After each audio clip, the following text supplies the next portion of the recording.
Okay, I think we're ready to start. Good morning, everyone, and welcome to this EEX community event in collaboration with KONE and Technology Industries of Finland. We are more than happy to see so many of our community members here this early. There's some technical difficulties.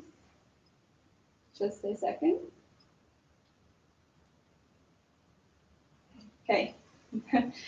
As I said, we're happy to see so many of our community members here today, as well as our extended network in Finland and outside of Finland as well. Before diving into the agenda of this morning, if you have a question in mind or just want to comment on something, click on chat and drop a line. Elisa from the EEX team will moderate the chat and we'll get to your questions after the first three speakers. For those who are not familiar with EEX yet, we at EEX vow for entrepreneurial way of doing things. EEX comes from entrepreneurship exchange. During EEX journey, we place large corporations leaders and key talents to help startup entrepreneurs as advisors in a year-long development program. They learn together entrepreneurial skills and mindset while navigating through growth challenges.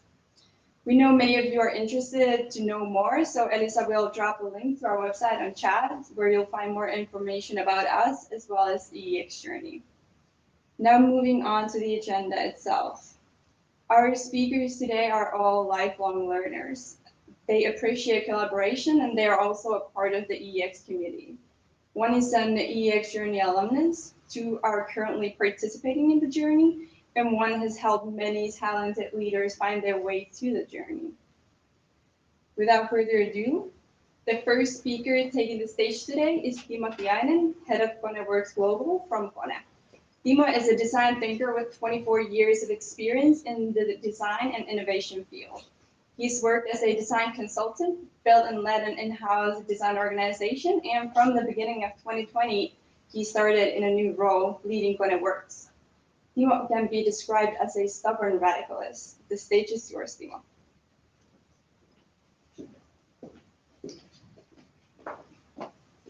Thank you, Eevi. Morning from my side as well. Great to be here. It is great to explain what we have learned so far, our kind of misfalls and our successes. But before I go to there, let me first explain a little bit about KONE WORX itself, what it is. So KONE WORX is an organization that we created in a purpose of building a Horizon 2 and Horizon 3 innovations. So innovations focusing on outside of existing KONE business scope, looking for emerging new business areas, and looking beyond that as well, looking for future completely new business that KONE is not at the moment involved in. Our way of working is different from many other internal startups or internal organizations. It is to work together with our customers. And that is a kind of maybe a kind of cutting edge thing that we are doing. So we are taking customer as a part of our teams, working together, finding the right problems and finding the right solutions to whatever we are solving. So it is extremely outside-in focused organization. The problem is the thing that we are getting excited about. So we want to find the right things to solve so that we are not developing something that is great, but it is not adding value to our customers. We do believe in a different type of way of working. So we have entrepreneurial mindset.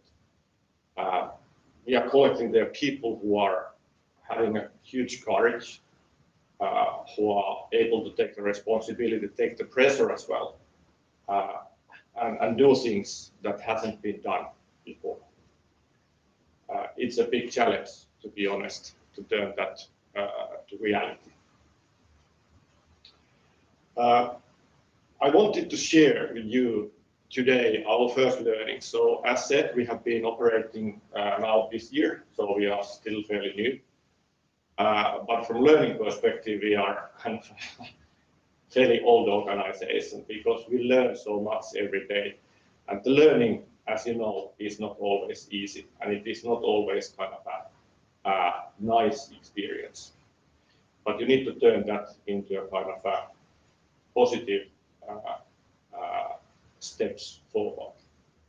I'm talking about first about the decision making, and these are our key assumptions when we started. So we want to move from a steering type of decision making in KONE towards venture capital type of decisions, so that we are putting our leaders in the new type of role, and we learn to do this together with them.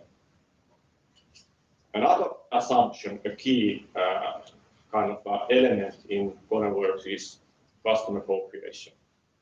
So we take our customers to our teams, and we work together with them right from the beginning. So before we even know what is the problem. And that, as you can, I guess, expect, is a new way and is difficult for many reasons. And then the people, this is a people business. It's all about the people, having right mindset. But our aim was beyond that. We wanted to have diverse teams. We wanted to have business thinking. We wanted to have technology thinking, and we wanted to have experience in the teams from the beginning, so that we are not looking things from only one perspective, but we are having a holistic view on the topic that we are working. And key part of that is that we have a customer or customers there in the teams, and we actually may have their partners as well. So first thing, decision making. Our assumption that this is a startup is not the right one. We learned quite quickly that we are not a startup. We are an internal organization. So we don't have the startup freedom. We don't have, of course, the pressure that the startups are having from the financial perspective, but we have a different pressure. We have a pressure to bring value for KONE, to link whatever we are doing to KONE strategy, to convince our leaders, to take them on board to a journey, and let them kind of give the guidance for us to go forward. So we find out that there is a huge communication challenge, and we have already changed our way of doing now 3 times. So how to communicate with our leaders, how to build the relationship, how to build the trust, and how to build the understanding of what we have learned with customers, what we have seen, so that they are able to make the right decisions.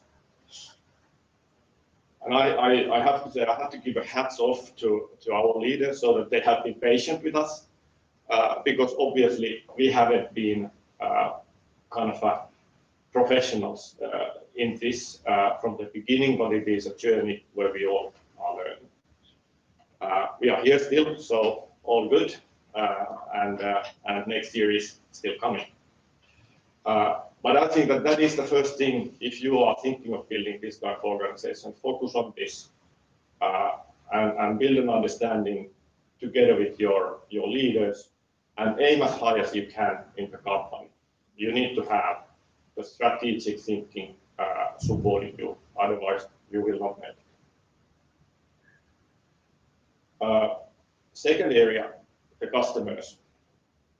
Early we thought that we want to talk, we want to work with customers, but we were not sure that how to do this, and will the customers be willing to work together with us as we are kind of predicting.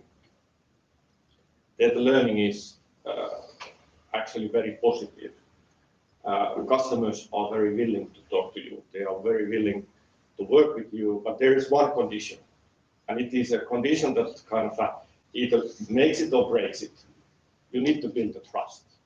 You need to have a feeling in the customer side that that whatever you do, you are doing it together. You are open, you are transparent, you are worth of this. You can't sell anything to customer in the process because you are partners. You are solving things together, and it takes time. It's not in a way that in a week you would build this kind of collaboration, or in a month even. You need to work much more. You need to show and demonstrate that the things that you are doing are honest. But when you have that, it's absolutely fantastic. It's very different because in a traditional way of developing things, you need to guess, you need to predict that this could be the way that the customers would react. But in this case, you just ask. And the asking is easy because you meet these people every day or every second day, very frequently. Or you have their phone number, and when you call, they answer. And they'll do the same for you. So it is something that I encourage everybody to do. They are saying that this is, from their perspective, very valuable, because typically companies are coming with their own ideas and asking, what do you like? Or would you buy this? Or that sort of things. But in this case, it wouldn't happen because we are developing the solutions together. And we can calculate also the business cases based on their insights. The third point, people. And as I said, people are the key. People with the different, diverse backgrounds, of course, create a situation where you have a conflict, you have a collision, because they are smart people, they are driving their view, and they think and see things from different perspectives. And it is like a customer relationship. They need to build a trust among each other. They need to build a relationship so that they start to value each other's opinions, they start to value each other's competence, and they start to openly debate, discuss, and create together. And you need to be able to manage that. So it puts a kind of leadership in the works in different positions. I didn't mention it, but in KONE WORX we don't have a management layer at all. Everybody, including me, are kind of a part of the teams. We are working there. We are providing kind of useful solutions or working in the workshops, or whatever we can do, as I guess in startup as well. So everybody is working. But in a way, you need to do this somehow, and you need to earn the respect of the people and your colleagues. And this is very difficult, but when you manage to do it, it is very valuable as well. And what I'm seeing now happening in WORX after 1 year, we have so tight relationship and trust among those people that it is more like a family than a working group. So these three things I would emphasize. Our first learnings. There is of course plenty of other learnings and plenty of fallbacks. And you can imagine how much pain and uncertainty and mistakes all this holds behind in order to come to this position. But now we are there and we are happily continuing. One thing that I need to say also is that even though you are focusing for Horizon 2 or Horizon 3, you need to understand also that big corporations, they also have a shorter term, and they also think that is this thing where I need to invest or want to invest my money when I have million other things where I could spend this investment. And you need to prove that you are worthy and you are able to bring the value to the company quite soon. It doesn't have to be a product, but it has to be something. So we thought that it is maybe a year and we need to show, but it is less. It's something like half a year or 3 months when you start to have questions, show me the value. So prepare for that if you decide to put this up. This is all I wanted to say. I'm looking forward to your questions and discussing. Thank you.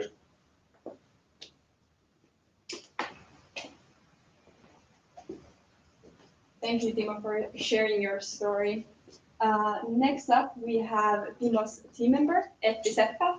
Etti is a creative business designer from KONE as well. However, her competencies and strengths do not fit in one box.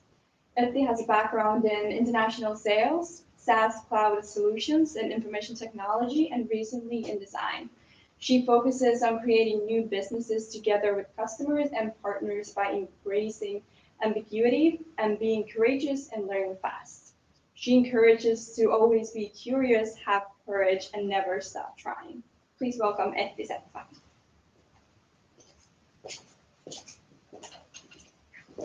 Thank you, Eevi. Pleased to be here. Business design at KONE WORX, so that's what I've been focusing at for a year or so now. Interesting learning journey. So I'm a business designer in one of the innovation teams at KONE WORX. What it means in practice is that I'm prototyping and experimenting new business. I have 4 key things that I want to highlight today. Dominant business logic versus new business models. I think it's fundamental to understand the differences between those. We focus on new business models in KONE WORX. Startup ways of working, it actually really doesn't equal co-creation. They're 2 different animals. At KONE WORX, we focus on co-creation. Business design in KONE WORX, it's more than anything actually a shared practice. Finding new business is a joint effort. So I'm referring to that as well as a team sport.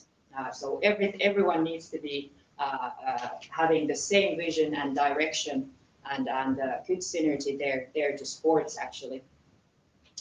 We're more than anything actually in KONE WORX journey having a marathon than a sprint. So even though we're doing fast and iterative work, we're actually building common visions with our customers as well. So going to the first part, dominant business logic versus new business models. KONE's, for example, dominant business logic is built around elevators, escalators, and automatic doors, and you created all your operations around it.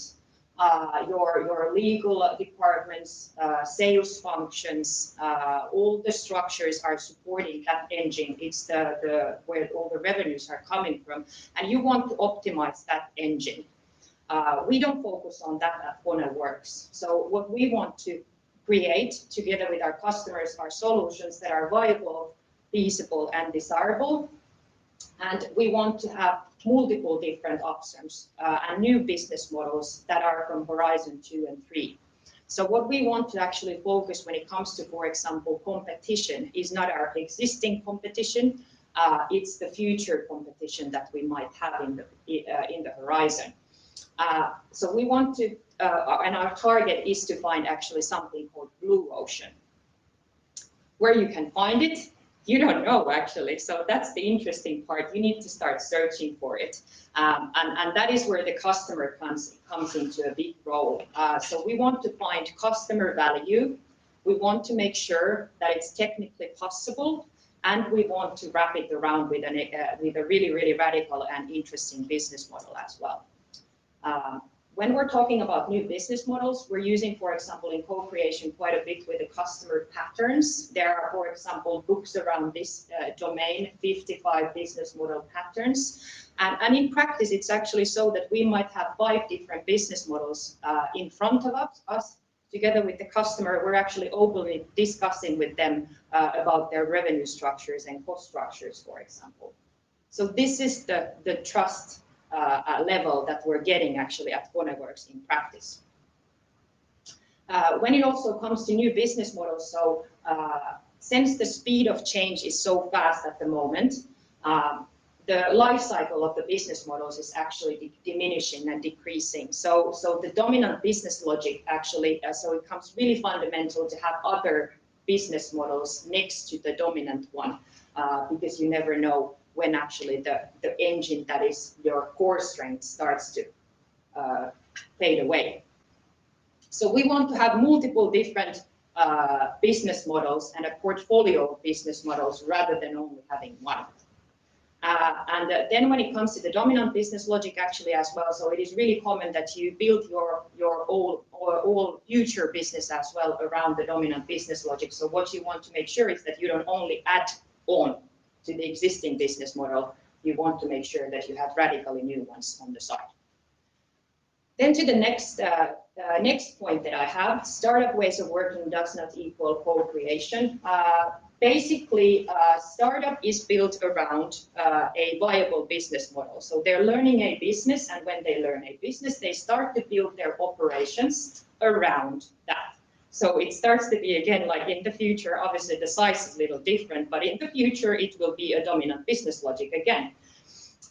So what we are actually doing when we're doing co-creation together with the customers, so we are searching and starting from the customer value. That will dictate everything what we do from there onwards. But we also want to make sure that there is a win-win there. So obviously you have KONE there, and then you have the customer there, and then you're actually building a common vision, and then you're starting to search business for both from the future. So in practice, that's how it works. Startup, more than anything, normally validates their solution against the market. So we don't do solution validation in KONE WORX. We're doing customer co-creation, and the customer value is extremely important for us, and that's where we want to start from. Going to the third point, business design is a practice, not a role. This is something that I feel really strongly about myself as being a business designer. It's a practice, so it's a shared responsibility in an innovation team to find new business. It is not one role's responsibility to make sure that the solution is viable. Why I feel so strongly about this is the fact that business model is actually built around the customer value. So everything is interconnected. And since the platform economy is also flourishing at the moment, so we understand as well that quite often actually the platform itself also dictates what kind of business models are possible to have there. So actually when you're doing business design, you need to look at things extremely holistically. I also actually think that service design is a practice, not a role. Why I can say that as well, and something that is really common in KONE WORX as well, and it's encouraged, is to learn new skills. So I had my first co-creation interview as a service designer last summer, and now after 3 months, I could pretty much say that I could go into another innovation team in KONE WORX and be there as a service designer. But what it basically means that I need to go there and be willing to learn from my colleagues. Obviously, they need to teach me as well the new skill. And I think that, for example, myself, I've succeeded as a business designer when I've been able to share my knowledge for my team so that they're actually starting to innovate and bring to the table new business models. So business design in an innovation function, more than anything, it's a practice, not a role, and it's a shared responsibility to find and common interest to find new business opportunities. Having a diverse joint team with a common vision is a team sport. This is actually pretty interesting. I mentioned earlier that this is not a sprint, what we're doing in KONE WORX. It's a joint effort, collaborative joint effort. And it is actually constantly so that you need to take care of your teammates, you need to build the team spirit. More than anything, you actually need to encourage your teammates, because most of the time we don't know where we're heading to, and the ambiguity level and the pressure level is pretty high. So obviously you want to make sure also that you have the best players with you. So actually the team spirit comes extremely important. Then when it comes to the decision making as well, so it is probable and really likely that for example, you built with a customer a really interesting opportunity, you found the customer value and everything, but yet still it is not being invested to go forward. So these setbacks, you need to also make sure that you're actually talking them through and then getting over from those as well. So setbacks and celebrating success becomes extremely important there. And still going back to this customer being part of the team, so it is really interesting actually that you can bring such a different backgrounded persons around the same table and then start working towards a common goal together. And the amount and the speed that you can learn together, it is just tremendous. So I warmly recommend you to try it out. So I've worked myself in sales before, so the logic is fundamentally different there. Thank you.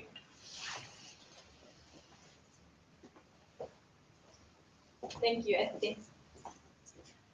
Next up, we have a short note from our founder and the inventor of EEX, the man who started the mission to make this world more entrepreneurial. After Tapio's talk, we're going to have a short Q&A session, and Tapio will discuss with Timo and Etti a bit more about KONE WORX and also go through some of your questions. Now, Tapio. Thank you, Etti. Good morning to everybody. Especially happy to see all of you from Germany and Sweden, despite of the early start. A warm welcome. You probably noticed that both Timo and Etti spoke a lot about learning. And I wanted to share you a couple of views about learning. If you think about a basic definition of a startup, which is a temporary organization trying to find a scalable business model, then a startup is nothing more than a mission to find a business, to learn a business. A startup either learns a business or dies. Because of that, startup is a wonderful place to learn business development. No excuses. A startup may have cash for a couple of months. There's no question about motivation. This learning is very difficult in all organizations.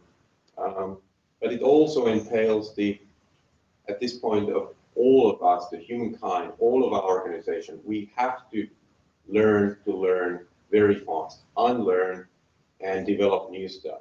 So this is why the work like the WORX is absolutely brilliant and much needed. Those who learn and adapt will survive. We did a little survey this summer and fall. It's been a very interesting year. What we noticed was everybody talks about the entrepreneurial qualities, about focusing in on what is really important, being courageous and testing new stuff, finding new ways, finding new businesses. And there's also this entrepreneurial quality of taking responsibility of the future of your own organization and maybe wider. We see all of these rising this year. It's been very important for many of our partners. Personally, for us as a startup, which works on startups and helps startups and helps big companies become more entrepreneurial, this has been a wonderful year in terms that we don't have to explain about the importance of entrepreneurial leadership. It's been clear for everybody.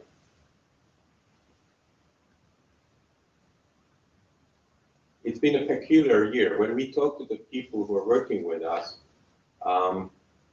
they marvel about the agility of the startups, how quickly the startups are seizing the opportunities and handling the situations.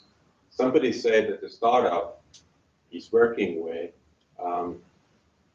found a problem or run in the blind alley on Thursday, proposed a solution to customer on Friday, and had a working demo on Monday.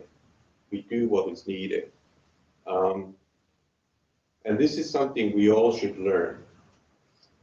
A personal note here is it's been wonderful to see the commitment of these large company people, some of whom are the busiest people in their respective organizations, their commitment to help the entrepreneurs, work with the entrepreneurs during these difficult times, put themselves into line also in there. Some of my friends have pointed out that in their corporations, in different companies, big and small, they've seen a kind of a spirit coming up for the fight, a mutual spirit of doing together. And we're going to win this game together. Just a quick final comment before we get to work the questions and discuss with Etti and Timo. Now is the time to be entrepreneurial. Now it is more important than ever. Now is the time to learn how the entrepreneurs learn about the future. All organizations need to be entrepreneurial, become entrepreneurial to survive. And therefore, if you're an entrepreneurial leader, join the mission, come on board. Or if you're an entrepreneurial leader in a big organization and you want to make your life easier, please send your colleagues and your bosses to us, and we'll help you on that one. Thank you.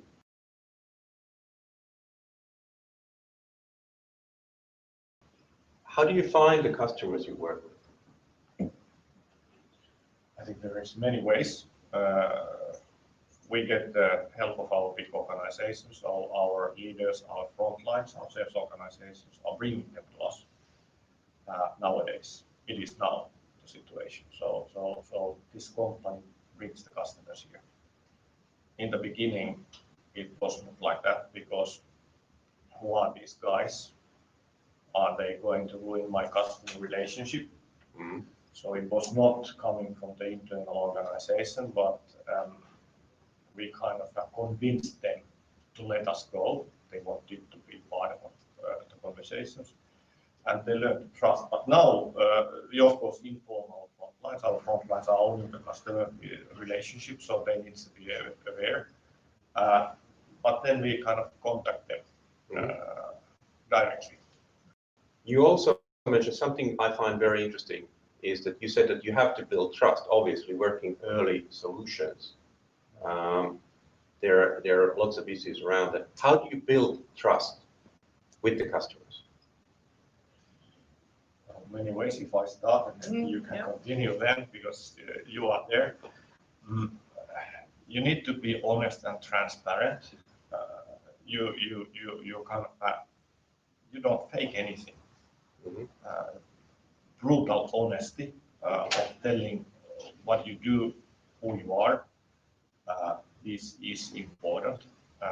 You invent them to join you, and you openly share what you are thinking and building on. And that is the kind of starting point. They don't believe you in the beginning. Mm-hmm. Then they start to join to your meetings, workshops. Mm-hmm. They realize that you are open. They start to be more open. They start to bring more people.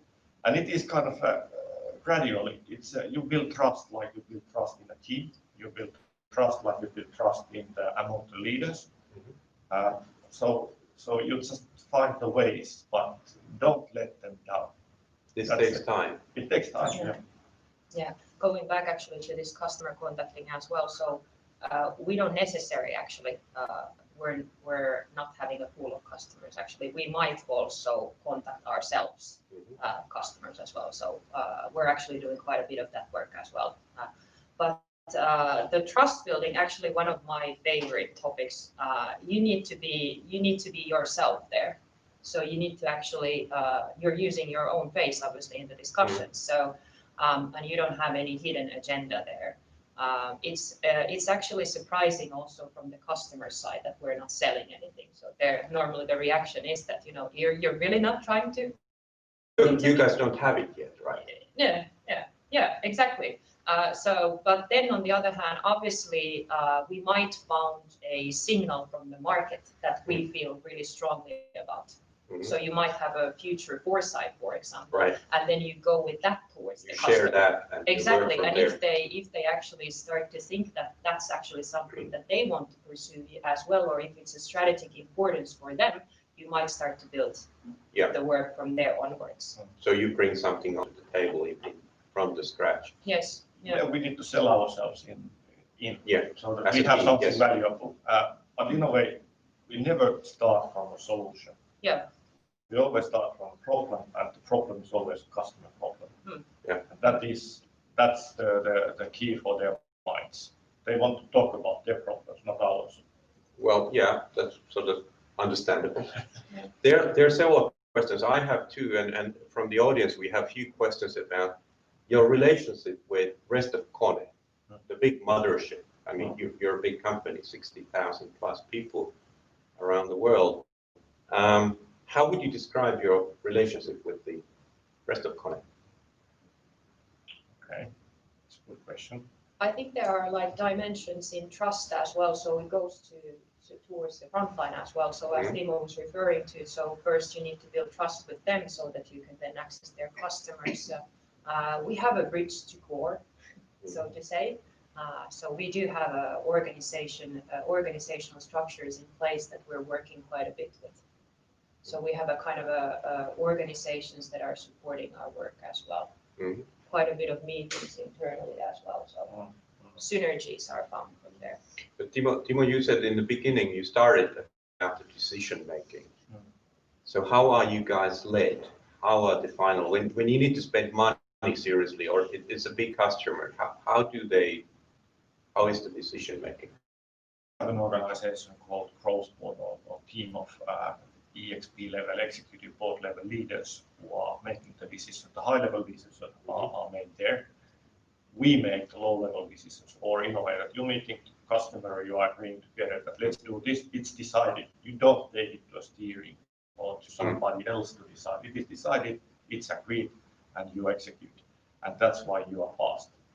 But in a way, then you have learnings about those actions, and you are showing that you are doing progress, and you are explaining this to our leaders, our growth board.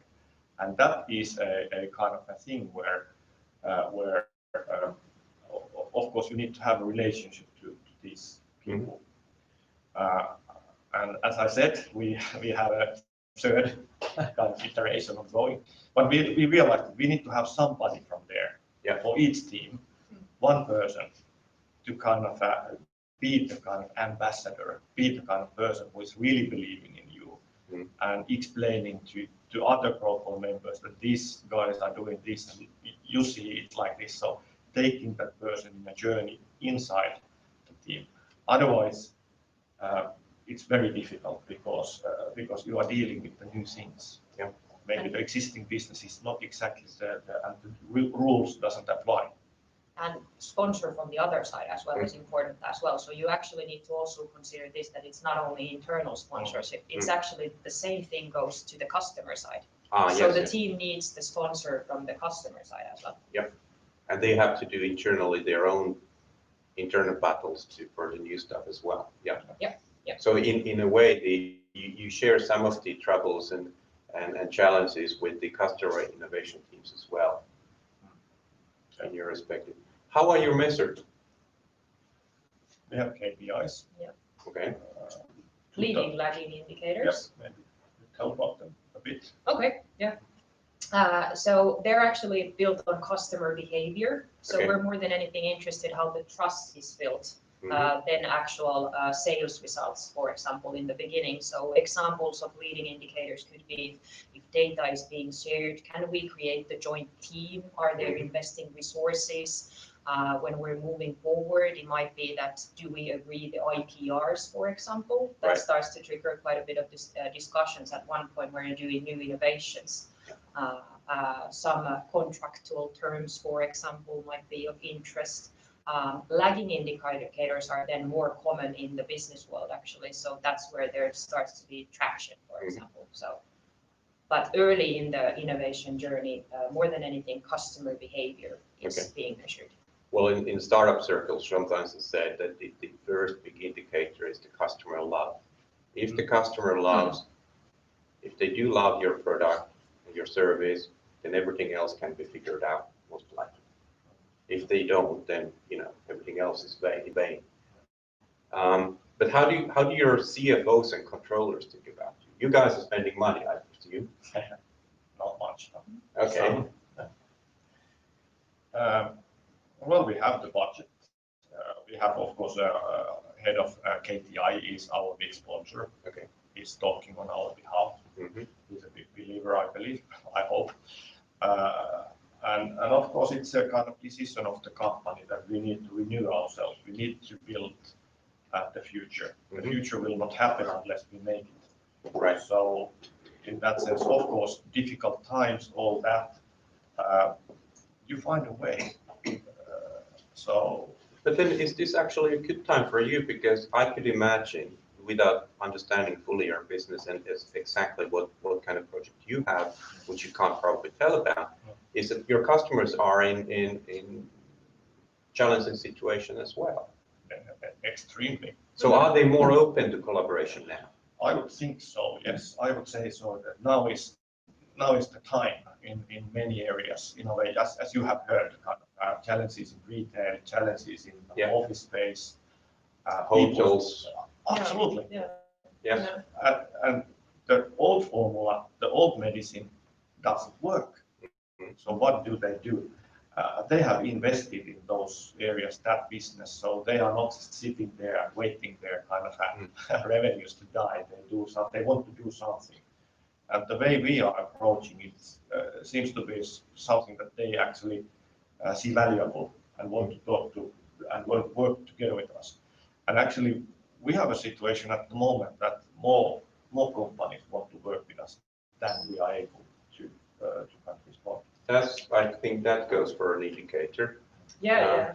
Maybe something as well that is actually relatively easy if you find a signal and stating, if your statement is that there is disruption going on this area, do you agree, for example? So if you agree, then it's relatively easy to.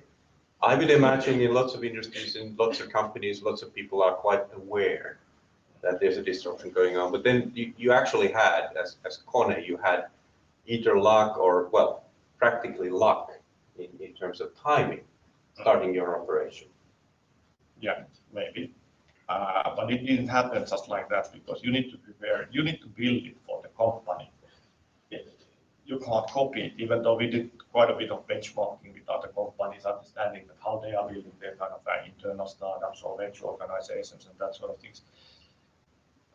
They don't work as such in KONE. So you need to think about this company, this decision making, this culture, our values, and you build it for the company. So it is not in a way that we started beginning of this year. We started much earlier in order to understand that how can we build it. But yes, now it seems to be that we have a happy times or good luck in that, because what COVID did is it accelerated things. But those were underlying already. But now it is just that speed up. You need to do it now. There's no time to wait anymore. Well, that makes the decisions perhaps easier and on both sides. There are a couple of questions about your relationship with the big company. From the audience, how do you handle handovers? I mean, this probably refers to when you have a project and it matures, and then you have to hand it over to the business that builds it big, right? Good educated question. I think it sounds that somebody has faced similar things. I think there are lots of these people online. I know that some of the people who've been facing the same.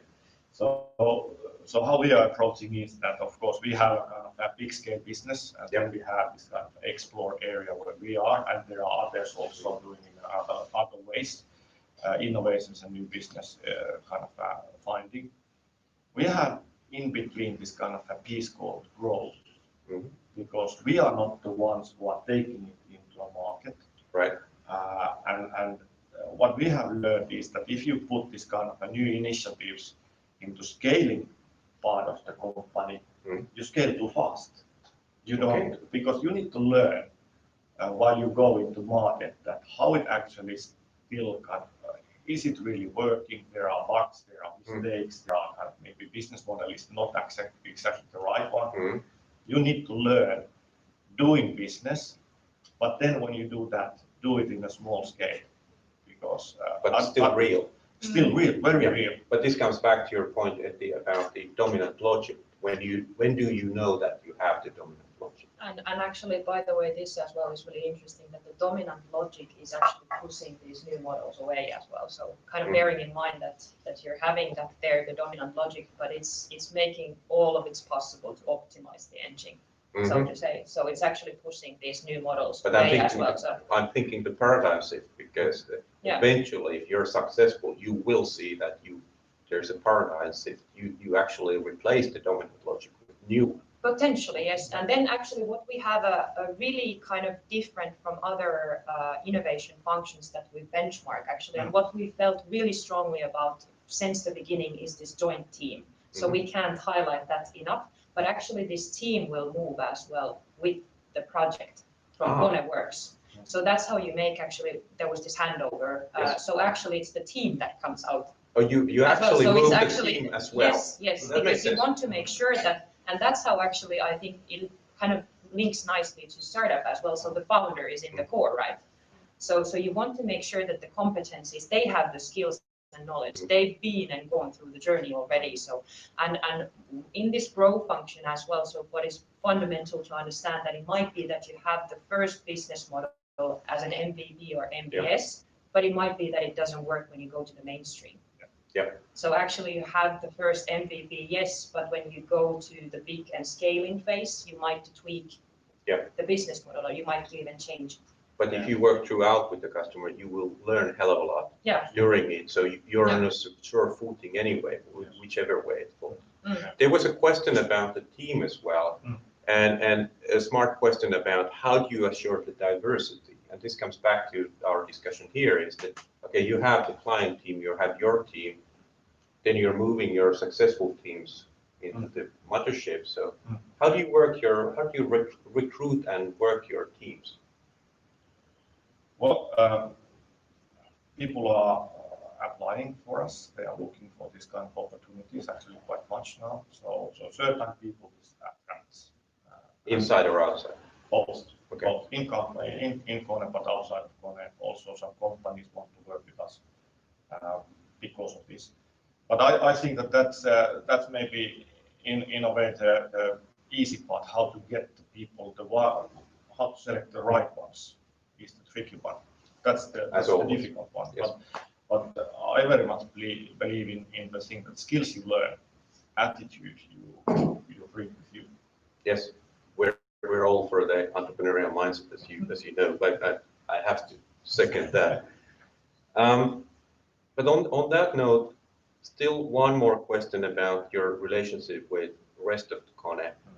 How do you make sure, do you already have processes, how do you take the learnings from what you do to the rest of KONE? Because you are learning a lot with the customer, which is vital for, in some cases, for operations, for more regular R&D, I mean incremental, but also even all the way to strategy. So how do you make sure that all the new knowledge, understanding is captured and utilized? Yeah, that's part of our role actually. This is not an island of freedom. This is not an isolation. We are part of this company, and our role is also to bring that to But technically, they kicked you out of the building Yeah, well, we want to shift that as well. So it's not in a way that we wouldn't have a kind of we wouldn't be welcomed here, and we are welcoming them to our premises, and we are actually having a lot of these kind of interactions. So that they are visiting us, we are visiting them, and we are talking about how we are kind of learning, what we failed, what we learned, and we are also participating to our strategy work and that sort of things, bringing the kind of what we learned, and that kind of things. I think that this is a small organization is able to fail fast, tell about those pitfalls, learn fast, of course, because of that, and tell about those successes. And then the big organizations who don't actually have that freedom to fail every time need to also kind of get the things shipped and that sort of thing. So they can kind of take a bit more mature thoughts in and adjust it to their operations and take it from there. And this is the kind of way we want to do. And there's, of course, lots of debate and opinions. Is this right or wrong? Many things that this is not the way, many things that this is. And that's where the kind of that's where it happens when you have a kind of different opinions. You start to talk. Yeah, and there are like different dimensions when you talk about sharing learnings, for example. So actually the ways of working itself is also valuable. Yep. Sharing the how you work and you know how is it to work in a co-creation manner and so forth and what does it mean in practice. So actually this ways of working and not necessarily the content is also extremely valuable. Yeah, that's part of the, and we've noticed that we see that with people like you who are participating in our program and helping the startups. There's also a lot to learn, not only about whatever the startup is doing and the substance, but also the methods and the mindset and the meta learning, you should say. How do we learn about the stuff? Which is pretty difficult, but it's the studies find that this is one of the key characteristics of especially successful entrepreneurs, both inside of big companies and outside of them, is the ways they are aware and they can handle the learning. They know how they learn, and this is pretty interesting. So for the last part is that, okay, if somebody wants to create a unit like yours, what would be your first best advice?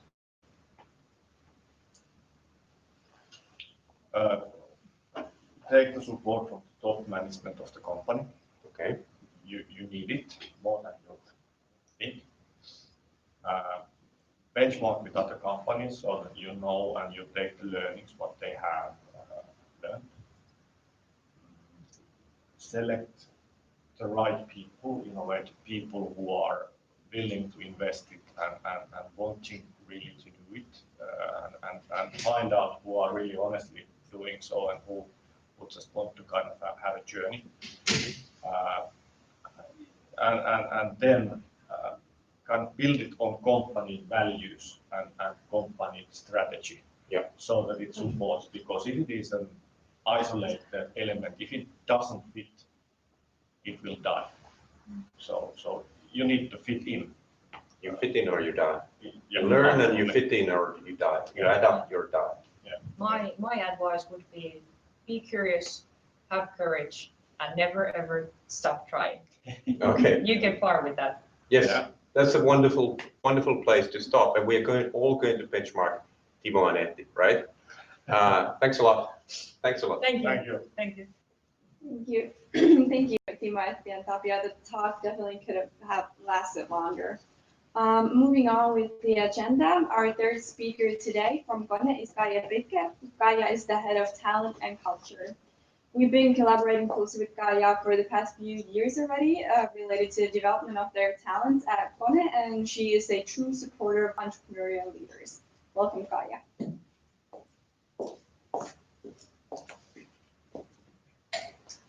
Thank you very, very much.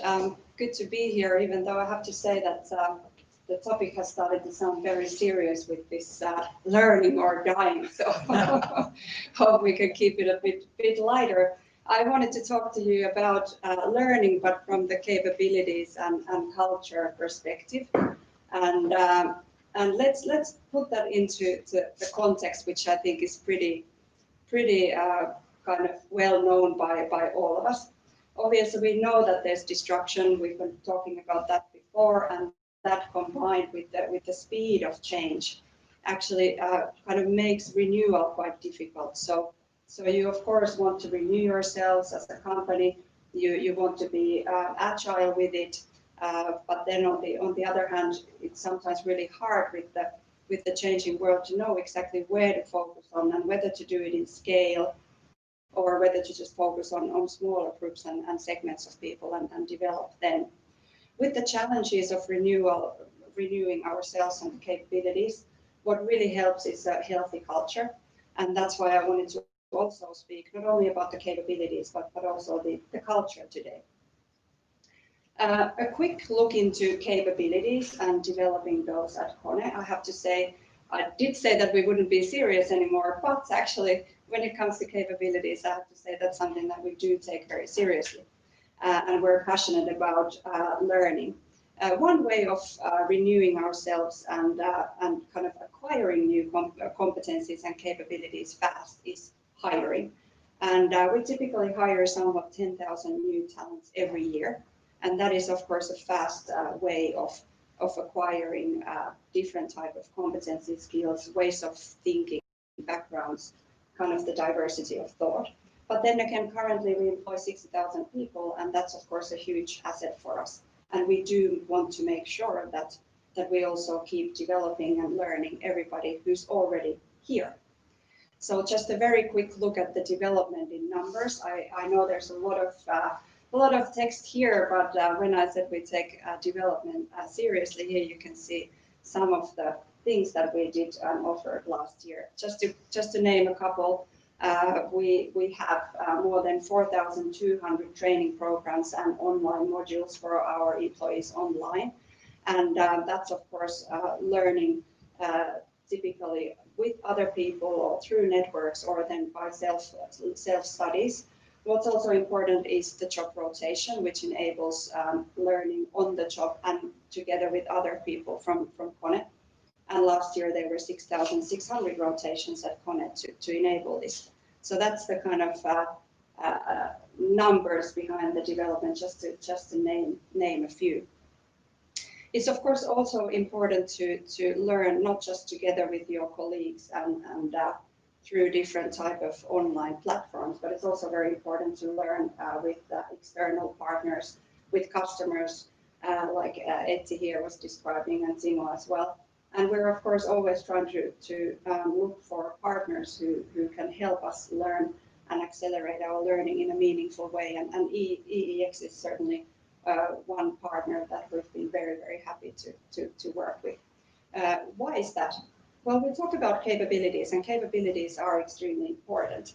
But actually, if you don't have the right type of mindset in utilizing those capabilities, the capabilities become pretty redundant. And that is a big threat. So we as a company try to strengthen the capabilities all the time. But at the same time, while we do that, we do need to ensure that we have the right type of mindset. So what is that mindset that we're talking about? Well, actually, I think the biggest thing about the mindset is the courage to ask questions. You don't have to have the answers. Many times you don't have the answers. So you need to ask questions like, what if we tried this? What if it worked? Why not? Has someone else tried it? I mean, would that be something that would work here? Why we're asking questions is actually very, very important to listen. And what we are trying to learn is how to listen for true information, not just a confirmation of what we thought was a good idea. And that's actually very, very important. We have to show curiosity, not just only show it, but actually really be passionate about the ideas and working with different type of concepts, something that might be something totally different that you initially thought of yourself. And with that, we actually have to strengthen our entrepreneurship. We have to collaborate to co-create, like we heard here previously before as well. So if you think about capabilities and if you think about mindsets are quite difficult actually to develop, but you can actually adopt different type of mindsets if you look at different perspectives. And again, I have to say that with EEX, we've had a great opportunity to put our leaders together with startups and really learn about the mindsets, really look at the things from different angles and ask to learn different type of questions that we might typically ask. Well, we talked about capabilities, we've talked about mindset, and that's a great combination, those two. But again, actually the mindset piece is not possible if we don't have the right type of environment to do so. And actually the biggest elements of that type of environment that actually enables us to show the right type of mindset is safety. I can't highlight that enough. We need to be able to feel safe enough to ask all sorts of questions, to put ourselves out there totally in an authentic way, which might mean that we might come across as stupid or uninformed or crazy to some extent, right, with all these new questions. And it's very, very important that that's okay. You can be safe. You feel that you're valued. You have to feel empowered. You have to, like what Timo was saying, you have to have that opportunity to make the decisions quickly where you need to and know that you can do that. And you also have to be, of course, inspired. And I think what helps with that is a strong purpose, which I believe we actually have. So capabilities are important, but they become redundant unless you have the right type of mindset. And of course, to be able to show the mindset, you do have to have a certain type of environment to be able to do that. When it comes to our environment, let's see if this is changing. What I would like to highlight is that we just celebrated our 110 years of a company, and that's great. With that also comes a strong KONE culture. And we have a healthy culture of a lot of collaboration and can-do attitude and some level of determination, which I think has been developing over the 110 years. So our starting point for offering an environment where innovation can happen and through asking right type of questions is pretty good. But we did realize that there is maybe not enough the elements of care and courage needed, not as much as we would like to see, and therefore we decided to renew our values, or actually what we did was pretty much refreshing them. So here you can see our new values, and here we have 4 elements to the values. We have care, customer, collaboration, and courage. And particularly when it comes to collaboration and customer, I would say that these are kind of elements of the culture which can be seen as cornerstones of our culture already. So we have been putting customer into the center. We have learned service mindset. We have learned to be outside in, and we have learned to collaborate as one team. I think we have become better at listening. But what Etti was describing here was that you need to extend the collaboration so that even the customer becomes a part of your team. Right? That's quite new, right? And that requires a different level of trust. And trust doesn't happen automatically, but trust comes with the shared understanding and actually feeling of being safe, feeling that there's someone who's caring for you, whether it's your colleague, whether it's you caring for the customer, or the customer actually caring for you because they feel that you're all on the same page. So the care is really, really important.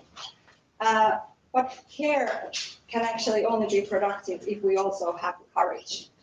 So we need to have the courage to continuously aim higher, to keep asking questions, to keep challenging ourselves, keep challenging our customers to go forward and to ensure that we keep innovating. And so with this care and courage, I believe that we have all the elements, combining them with the customer collaboration that is actually needed to innovate and to take care of each other and customers and all partners in a way that we can all continue to grow together. So finally, what we hope is that with the new or renewed values, we will learn more, we will be experimenting and co-creating with courage. And we set the bar as high as possible while we take care of each other and the cities that we live in. So that's our way of approaching capabilities and mindset in the context of culture.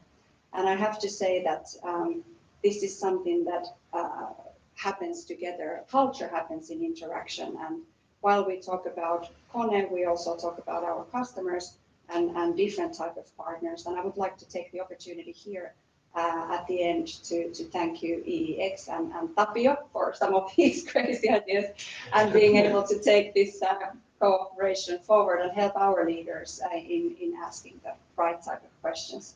Thank you very much from my behalf and have a great rest of the day. Thank you.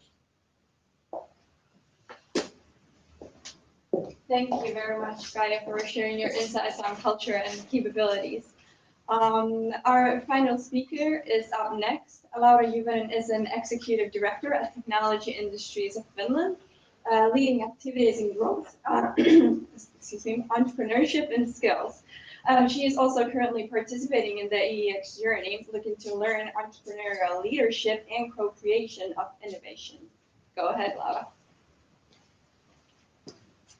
Thank you, and it's been a really interesting morning and super important as well, I would say.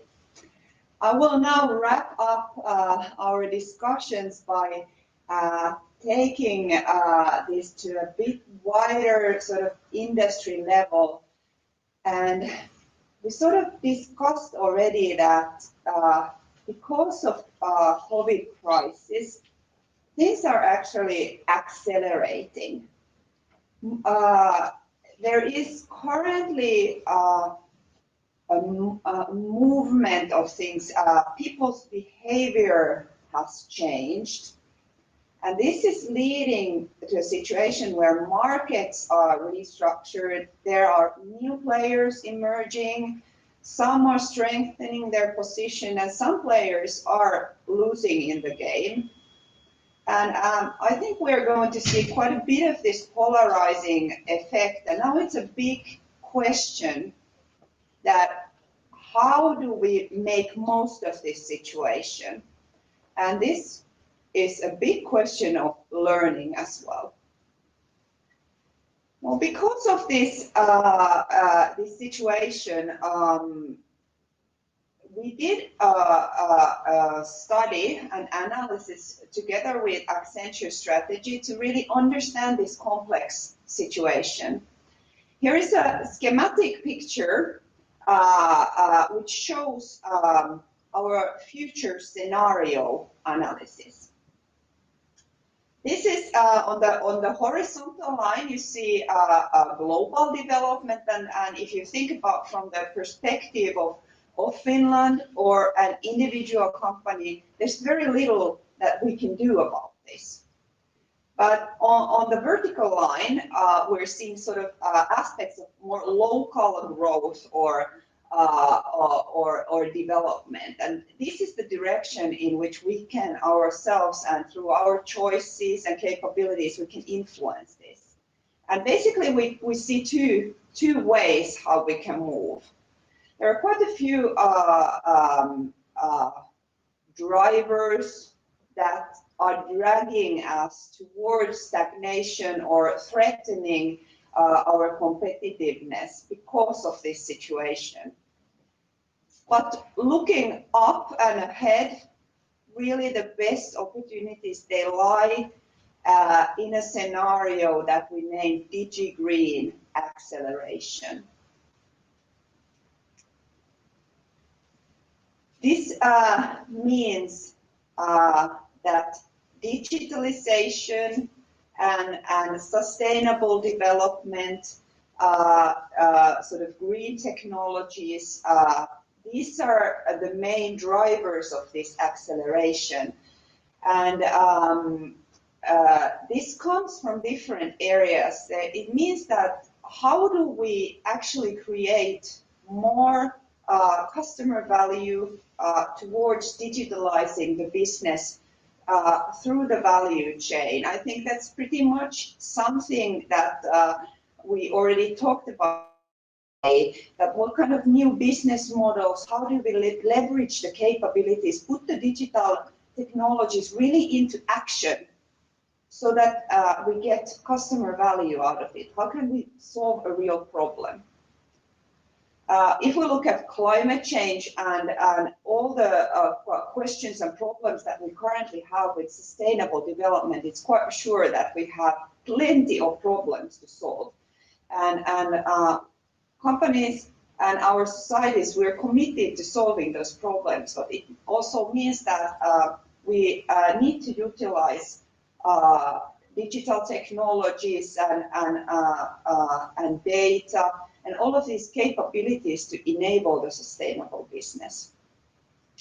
And then, of course, the business has to be environmentally and socially sustainable across the value chain.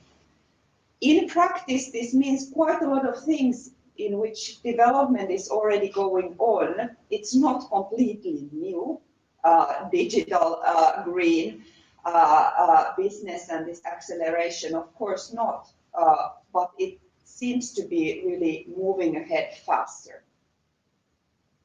And this is where our big opportunities lie. Those players who are in this game and can produce solutions to these questions, they are the ones who are going to be stronger and in a better position. We also asked from our companies about this, and it seems that companies are getting this and they are investing a lot in digitalization across the business. Especially strong are services and services based on data, but the efforts are happening throughout the business. What we are a little bit worried about is that some part of the SMEs seem to be a bit lagging behind. There is a big difference if we sort of talk to larger companies or very growth-oriented companies. Basically, these companies are mostly saying that, yes, we see that this digital green is really the way how the business is moving.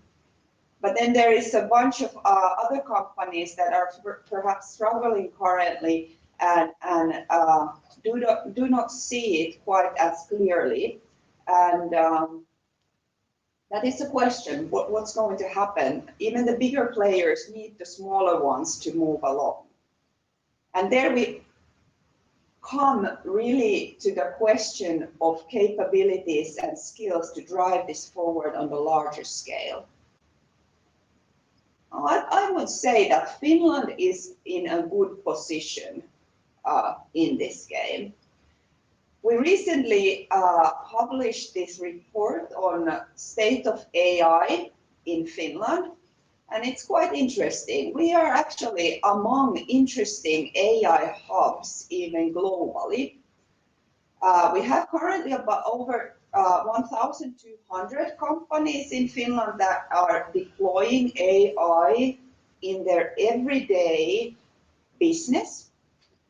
And what's truly interesting is that 60% of these companies are using AI in their products and services.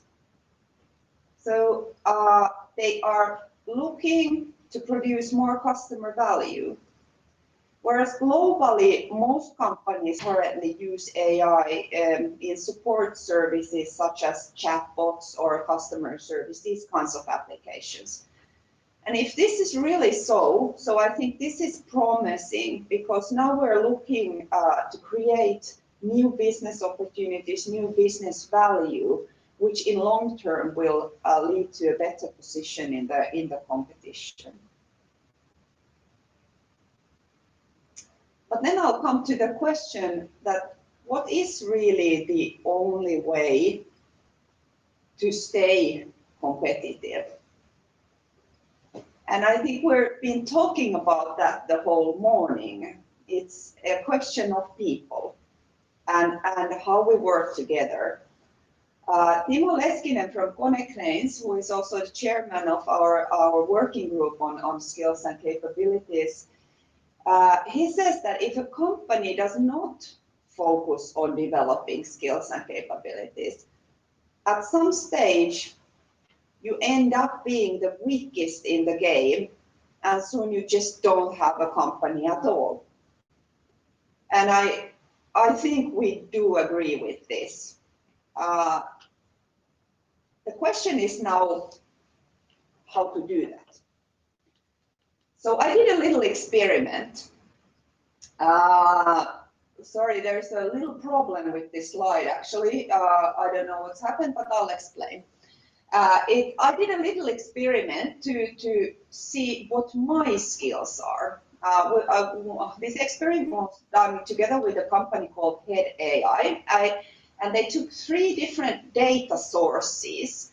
So official degrees come from POSCI database, and then self-recognized skills from my LinkedIn profile.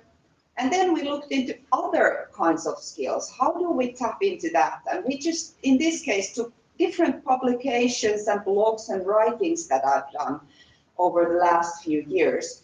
And we looked into the different skills profiles that are produced through this. And they are quite different because the original ones, the official ones, they are mostly connected to, for example, I did my PhD in computational physics, so it shows that kind of skills. The self-recognized skills is more about the positions, the roles I've been in working with. And finally, I think the most interesting part of this experiment was what comes out of all the things that I've written about, because that tells more about the things that I'm currently working with.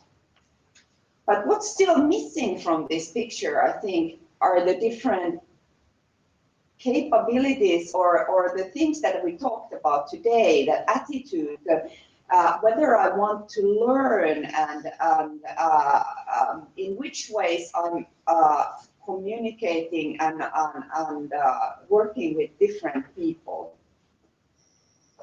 But what we're now then experimenting is how to take this to a larger level. So how can we first of all create a company level skills profile? And we're gonna pilot this by doing a similar type of automated analysis of different skills data. This can come from both external and internal data sources. And then the company will curate this profile.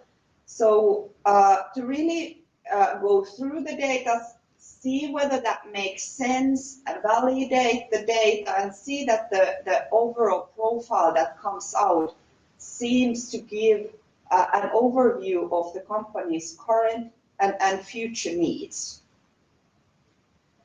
The idea is that this kind of an analysis could help in the company in the strategic way to get the overall picture of how to lead the people's skills and capabilities development, how to invest into the learning, and of course recruiting the right talent to the company. But what we're also looking into is that we want to put many of these company skills profiles together to combine the industry level skills data and a forecasting capability, so that we could also help sort of universities, companies that are producing learning opportunities to develop really their offering and cooperation with the companies, so that we end up having a situation like this, that we can connect the people to learning opportunities, and also that the people see that what kind of opportunities they have if they invest in learning. So see what kind of opportunities lie in the working life and ahead if they learn more. And I think this is a big question because on the large scale, we need more and more talented people and people with the right skills and abilities and motivation to learn. So really getting all of these different parts working together is essential. And I think we can help that if we really put an effort into getting a better understanding of current skills of people and what the skills needs are. So in short, I think we will succeed when we put our efforts into helping people to learn and cooperate.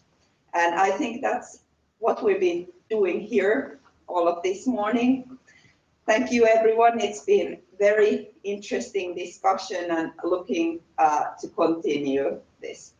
Thanks.